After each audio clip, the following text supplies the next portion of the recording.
दोस्तों, इस फिल्म का नाम है सेरेनिटी, जो साल 2019 में रिलीज हुई थी। इसकी कहानी में एक रहस्यमयी द्वीप होता है जहां पर डिल नाम का एक आदमी फंसा हुआ है। वो ये जानने की कोशिश करता है कि वह इस द्वीप पर आया कैसे और कब, क्योंकि यहां से बाहर जाने का कोई रास्ता नहीं था। समझने के लिए अंत तक जरूर देखें। फिल्म की कहानी शुरू होती है तो हम देखते हैं डील को, जो इस कहानी का मुख्य किरदार है। डिल के पास एक बोट है और उसे मछली पकड़ने का बहुत शौक है। डिल प्लाईमाउथ नामक एक द्वीप पर रहता है। पैसा कमाने के लिए अक्सर वह कुछ टूरिस्ट को मछली पकड़ने के लिए लेकर जाता। डिल उनके लिए रॉड सेट करता और टूरिस्ट खुद मछली पकड़ते, जिससे उन्हें बहुत खुशी होती थी। इसके बदले में डिल को कुछ पैसे मिलते थे। आज भी डिल और उसका साथी दो टूरिस्ट के साथ हैं जिन्होंने मछली पकड़ने के लिए पैसे दिए थे। लेकिन आज कुछ अलग होता है। जब मछली पास आई तो डिल अपने क्लाइंट को रॉड देने से इनकार कर देता है। असल में डिल काफी समय से एक खास मछली को पकड़ने में लगा था और आज शायद वो मछली उसके हाथ आ जाती। रॉड न देने पर वो टूरिस्ट गुस्सा हो जाते हैं, मगर डिल उन्हें चाकू दिखाकर चुप कर देता है। बदकिस्मती से इतनी कोशिशों के बावजूद वो टूना मछली उसके हाथ नहीं आती। अब उन्हें इन टूरिस्ट को पैसे भी वापस देने थे। हालांकि डिल के लिए ये कोई बड़ी बात नहीं थी, लेकिन ड्यूक बहुत निराश था क्योंकि उसे अपनी पोती की यूनिवर्सिटी की फीस भरनी थी। डिल उससे वादा करता है कि वह उसे पैसे दे देगा। इसके बाद वह अपनी दोस्त डायना से मिलने गया। डायना उसे कुछ पैसे देती है जब वह उसके साथ समय बिताता है। डिल उससे उसके बेटे के बारे में पूछता है। उसे भी बोट्स और फिशिंग का बहुत शौक था।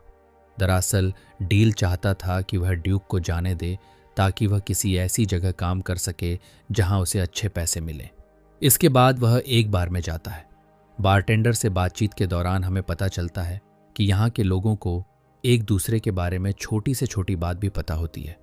अब ऐसा क्यों है, ये हम आगे जानेंगे।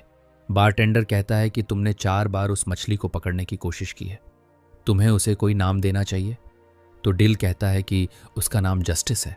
रात में वह ड्यूक को पैसे देने गया और बताता है कि कल हम दोबारा समुद्र में जाएंगे। ड्यूक पूछता है कि हमारे साथ कितने क्लाइंट्स जा रहे हैं, तो डील बताता है कि हम अकेले जाएंगे क्योंकि वह किसी भी हालत में उस मछली को पकड़ना चाहता था। ड्यूक को उसका फैसला सही नहीं लगता क्योंकि इसमें उनके पैसे लग रहे थे। रात को डील जब अपने घर में था तो उसे अपने बेटे की याद आती है, जो तलाक के बाद अब उसकी पत्नी के पास है। उसे भी अपने पिता की तरह फिशिंग का बहुत शौक था। अगले दिन वह ड्यूक के साथ बोट लेकर समुद्र में गया। पूरा दिन इंतजार करने के बावजूद भी उन्हें वो मछली नहीं मिल सकी, जिससे डिल बहुत निराश था। वापस आने पर वो ड्यूक से कहता है कि तुम मेरे लिए बैड लक हो। जब से तुम्हारी पत्नी मरी है तब से तुम्हारी किस्मत ही खराब है। ये सुनकर ड्यूक को बहुत बुरा लगता है और वो गुस्से में अपना सामान लेकर वहां से चला जाता। लेकिन दरअसल डील ने यह जानबूझकर किया था ताकि ड्यूक कहीं और काम ढूंढ ले। रात में बार आने पर बारटेंडर उसे समझाता है कि वो उस मछली को पकड़ने की जिद छोड़ दे, लेकिन डिल उसकी बात नहीं सुनता। तभी उससे मिलने वहां कैरेन आती है, जो दरअसल डिल की एक्स वाइफ है। डिल जानता था कि वो यहाँ किसी मकसद से आई है। अपनी बोट पर ले जाने के बाद वो उससे पूछता है, तुम्हें मुझसे क्या चाहिए। उनकी बातों से हमें पता चलता है कि डिल पहले आर्मी में था, किसी कारण उसने वो नौकरी छोड़ दी। कैरेन कहती है कि तुम ठीक थे और मैं गलत। दरअसल डील से तलाक लेने के बाद कैरेन ने फ्रैंक से शादी कर ली थी। फ्रैंक एक अमीर इंसान था, मगर अच्छा इंसान नहीं था। वो कैरेन को मारता और हमेशा उस पर नजर रखता। उसका पागलपन और भी बढ़ गया है। डिल उससे अपने बेटे पैट्रिक के बारे में पूछता है तो कैरेन रोने लगती है। वो कहती है कि पैट्रिक हमेशा सहमा हुआ अपने कमरे में रहता है। उसे यह सब सुनना न पड़े इसलिए वो पूरा दिन कंप्यूटर पर गेम्स खेलता है। उसके टीचर्स का कहना है कि वह बहुत होशियार है, लेकिन अब वह बहुत चुप चुप रहता है। डिल कहता है कि तुम उससे तलाक ले लो, तो कैरेन कहती है मैं ऐसा नहीं कर सकती, वो मुझे मार देगा, और इसीलिए वो यहाँ आई थी। दरअसल वह चाहती थी कि वो और डिल मिलकर फ्रैंक को मार दें। वो उसे मछली पकड़ने के बहाने बोट पर लाएगी और इस काम के लिए वह उसे $10 मिलियन देने के लिए भी तैयार थी। लेकिन डील इस पर मना कर देता है क्योंकि वह किसी को मारना नहीं चाहता था। कैरेन के जाने के बाद एक सूट पहने आदमी डील को ढूंढते हुए आता है। दरअसल वो कई दिनों से डील पर नजर रख रहा था, मगर वो डील से मिल नहीं पाता। अगली सुबह जब डिल समुद्र में नहाने गया तो उसे अपने बेटे की आवाज़ सुनाई दी और एक पल के लिए उसे उसका चेहरा भी दिखाई दिया। इस बीच हमें फ्रैंक और कैरेन के चिल्लाने की आवाज़ें सुनाई देती हैं। हम पैट्रिक को देखते हैं जो अपने कमरे में था। यानी इन बाप बेटे के बीच कुछ तो कनेक्शन है। खैर, उधर कैरेन का पति फ्रैंक होटल पहुंच गया था जहां कैरेन रुकी थी। उसे देखकर कैरेन घबरा जाती है क्योंकि वो 2 दिन बाद आने वाला था। आते ही वो कैरेन को टॉर्चर करता है। अगले दिन डिल एक लोकल शॉप से फिशिंग का सामान लेने गया। तब वहां काम करने वाली औरत उसे बताती है कि लोग फ्रैंक को लेकर चर्चा कर रहे हैं कि वो 1 घंटे तक अपनी पत्नी को बेल्ट से मारता रहा और कैरेन के मुंह से आवाज तक नहीं निकली। डिल इस बारे में बात किए बिना वहां से चला गया। बोट के पास आने पर उसने देखा कि फ्रैंक कैरेन के साथ उसका इंतजार कर रहा था। फ्रैंक कहता है, मेरी पत्नी ने बताया कि तुम हमें फिशिंग पर नहीं ले जाओगे। डिल कहता है, मैंने कुछ नियमों का उल्लंघन किया है, इसलिए मैं किसी को अकेले बोट पर नहीं ले जा सकता। फ्रैंक कहता है, इस छोटे से आइलैंड पर कानून पैसों के आगे हार जाता है, तो तुम इस बात की फिक्र मत करो। लेकिन डिल फिर भी इसके लिए नहीं मानता। तब फ्रैंक कहता है, हर आदमी की कोई कीमत होती है। मैं कल यहां आऊंगा और तुम मुझे फिशिंग पर ले जाओगे। इसके बाद वह वहां से जाने लगता है। इस बीच वही अनजान आदमी डील को ढूंढते हुए उसके पास आता है, लेकिन इस बार भी डील उसकी बात सुने बिना वहां से निकल जाता है।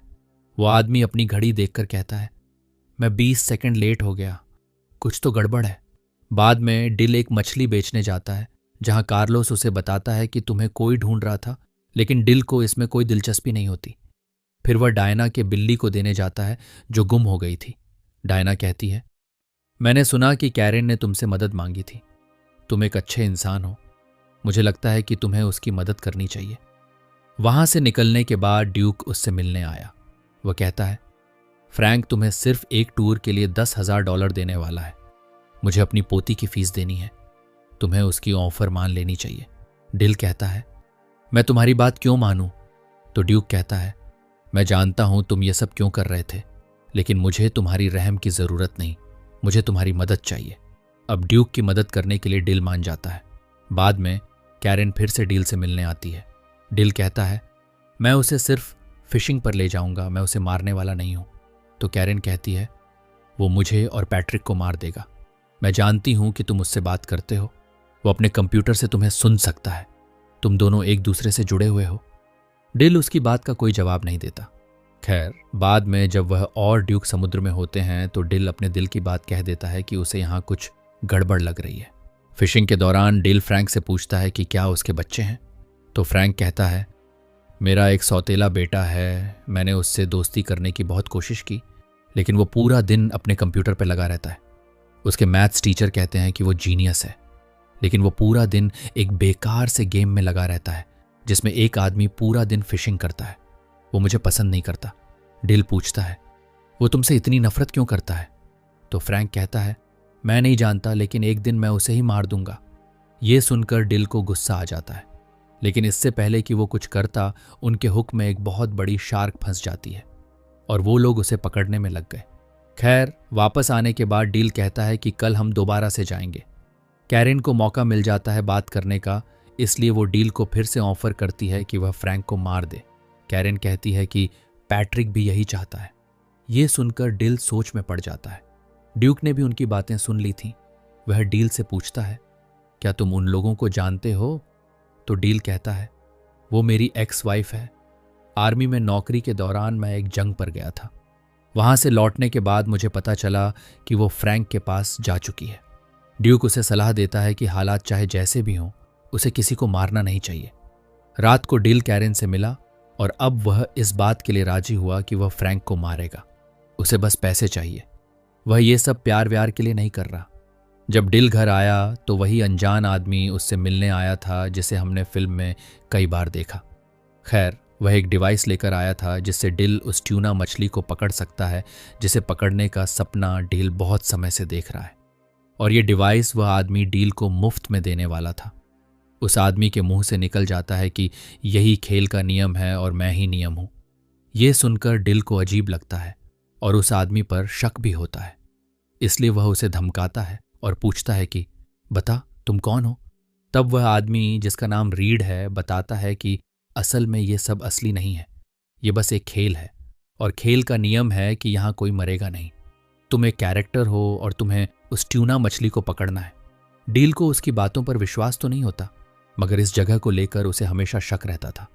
उसे याद ही नहीं था कि वह कब यहाँ आया और कितने समय से यहाँ है। वैसे यहाँ दर्शक ये जान जाते हैं कि ये खेल शायद उसके बेटे ने ही डिजाइन किया है, मगर क्यों और किस लिए? रीड का कहना था कि पिछले कुछ दिनों से गेम में गड़बड़ है, यानी जिसने ये गेम बनाया है शायद वह चाहता है कि अब तुम उस आदमी फ्रैंक को मारो। मगर मेरे नियमों के मुताबिक इस द्वीप पर किसी को भी मारना मना है, इसलिए मैं तुम्हें नियम बताने आया हूं। और मुझे खुद भी नहीं पता कि जिसने ये गेम बनाया है वह नियम क्यों बदल रहा है। डील को उसकी बात बकवास लगती है। अगली सुबह डील ने महसूस किया कि वह अलार्म से पहले उठ नहीं पाता, जो इस बात की ओर इशारा करता है कि शायद सच में वह किसी गेम में है। हर जगह उसे बस एक ही बात सुनने को मिल रही थी, जाओ और उस मछली को पकड़ो। डिल याद करने की कोशिश करता है कि आखिर वह इस द्वीप पर आया क्यों और कब, मगर उसे अपने दिमाग में ऐसी कोई भी याद नहीं मिलती। वह अपनी गाड़ी में बैठकर काफी आगे निकल जाता है और अब उसे महसूस होने लगता है कि यह सब सच नहीं है। वह खुद से बातें कर रहा था। तभी उससे मिलने डायना का बेटा सैमसन आता है। वह कहता है, आपको किसी की जरूरत थी, क्या मैं आपके साथ काम कर सकता हूं? इस पर डील हंसने लगता है और कहता है, जब मैंने तुम्हें इस गेम से मांगा था तब तुम मुझे नहीं मिले, और अब यह गेम मुझे सब कुछ दे रहा है। डिल वहां से चला गया। अपना शक दूर करने के लिए वह स्टोर के मालिक से कुछ सवाल पूछने लगा, मगर वह हमेशा बात को बदल देता है। फिर डिल फोन करके ये पता करने की कोशिश करता है कि रीड असली है या नहीं। उसे जवाब मिला कि रीड असली है। सबसे तंग आकर डिल बार में गया ताकि वह ड्रिंक कर सके, लेकिन बारटेंडर भी उसे वही बात कहता है। वह कहता है, क्या आज तुम फिशिंग करने नहीं जा रहे? तुम्हें काम पर जाना चाहिए। टूरिस्ट्स को मत लेकर जाना, वे हमेशा तंग करते हैं। यानी गेम के नियम उसे फ्रैंक को न मारने के लिए कह रहे थे, लेकिन पैट्रिक के दिमाग में कुछ और ही चल रहा था।